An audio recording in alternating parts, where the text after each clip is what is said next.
Thyroid രോഗികൾ നിർബന്ധമായും അറിഞ്ഞിരിക്കേണ്ട 6 ബ്ലഡ് ടെസ്റ്റുകളെ പറ്റിയാണ് ഞാൻ പറയുന്നത്. എൻ്റെ പേര് doctor Nitheesh, new life homeopathy ക്ലിനിക്കിലെ കൺസൾട്ടൻ്റാണ്. ഒന്നാമത്തെ ഏറ്റവും പ്രധാനപ്പെട്ട ടെസ്റ്റ് നിങ്ങളെല്ലാവരും ചെയ്യുന്ന TSH എന്ന് പറഞ്ഞതാണ്. TSH എന്നാൽ തൈറോയ്ഡ് സ്റ്റിമുലേറ്റിംഗ് ഹോർമോൺ. അത് തലച്ചോറിൽ നിന്നാണ് ഉൽപ്പാദിപ്പിക്കുന്നത്. തലച്ചോറിലെ പിറ്റ്യൂട്ടറി ഗ്രന്ഥിയിൽ നിന്നാണ് ഈ ഹോർമോൺ ഉൽപ്പാദിപ്പിക്കുന്നത്. ഈ വരുന്ന ഹോർമോൺ തൈറോയ്ഡ് സ്റ്റിമുലേറ്റിംഗ് എന്ന് പറഞ്ഞ വാക്കിൻ്റെ അർത്ഥം ഉത്തേജിപ്പിക്കുക എന്നാണ്. ഈ ഹോർമോൺ നേരെ നമ്മുടെ തൈറോയ്ഡ് ഗ്ലാൻഡ് കഴുത്തിലാണ് സ്ഥിതി ചെയ്യുന്നത്. അവിടെ എത്ര സമയത്ത് തൈറോയ്ഡ് ഗ്രന്ഥിയിൽ എത്തിയതിനു ശേഷം ഇത് ഉൽപ്പാദിപ്പിക്കുന്ന 2 ഹോർമോണാണ് T3, T4. ഈ T3 ഉം T4 നമ്മുടെ ബ്ലഡിൽ കൃത്യമായ അളവിൽ ഉണ്ടെങ്കിൽ നമ്മുടെ ശരീരത്തിൻ്റെ എല്ലാ പ്രവർത്തനങ്ങളും കൃത്യമായി നടക്കും. അതിനെന്തെങ്കിലും തരത്തിലൊരു കുറവ് വരുന്ന സമയത്താണ് TSH അധികമായി ഉൽപ്പാദിപ്പിക്കുന്നത്.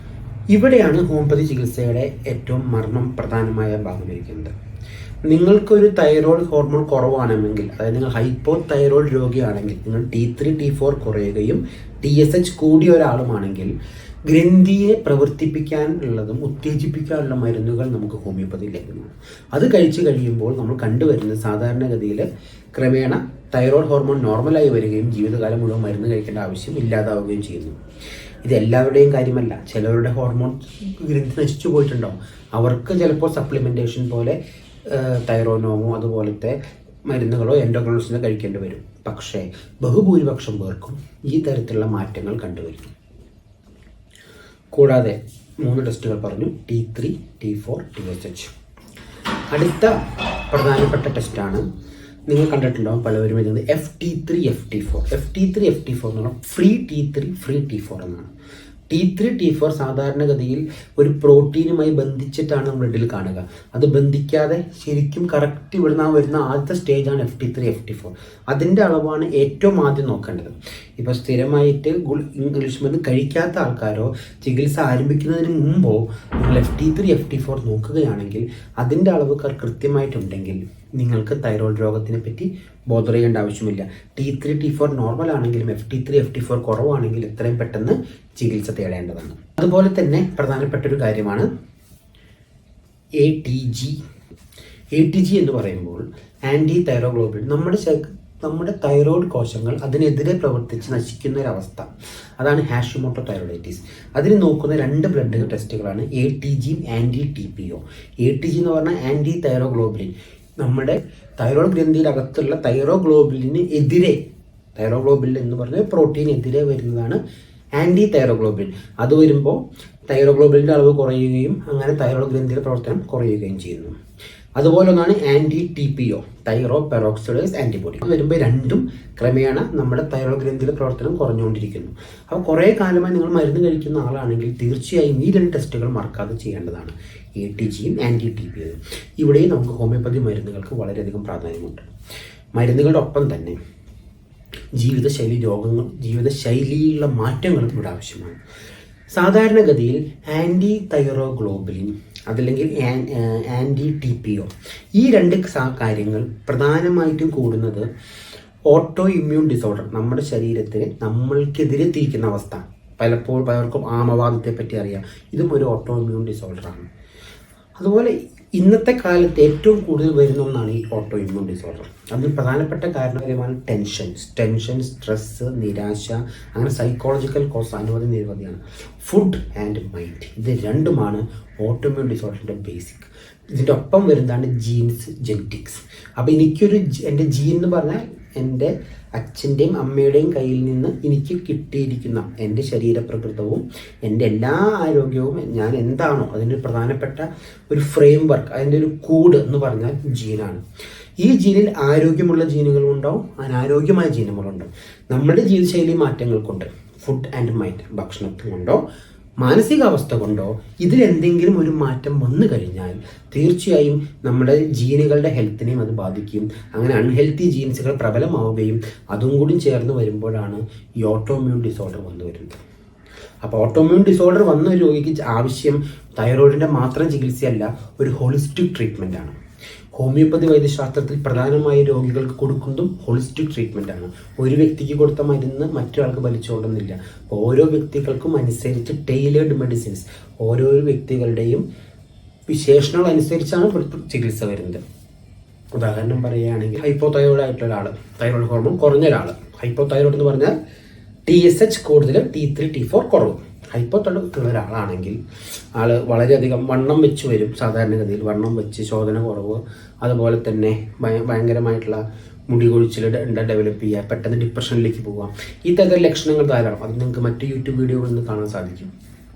ഈ ലക്ഷണങ്ങളുടെ ഒപ്പം തന്നെ അവരുടെ സ്വഭാവം, എല്ലാ കാര്യങ്ങളും ഉള്ളിൽ ഒതുക്കി വച്ചിരിക്കുന്ന ആളാണോ, ഷെയർ ചെയ്യാത്ത ആളാണോ, അതോ എല്ലാവരോടും കമ്പനി നടക്കുന്ന ഒരാളാണോ, അതോ ലൈഫിൽ എന്തെങ്കിലും നിരാശ വന്നതിന് ശേഷമാണോ, മകൻ്റെ മരണത്തിന് ശേഷമാണോ, ഈ തരത്തിൽ എന്തുകൊണ്ട് നിങ്ങൾ രോഗിയായി എന്ന് മനസ്സിലാക്കി ചികിത്സിക്കുന്നതാണ് അവിടെ ഹോമിയോപ്പതിയുടെ ഒരു അഡ്വാൻറ്റേജ് ആയി കിടക്കുന്നത്.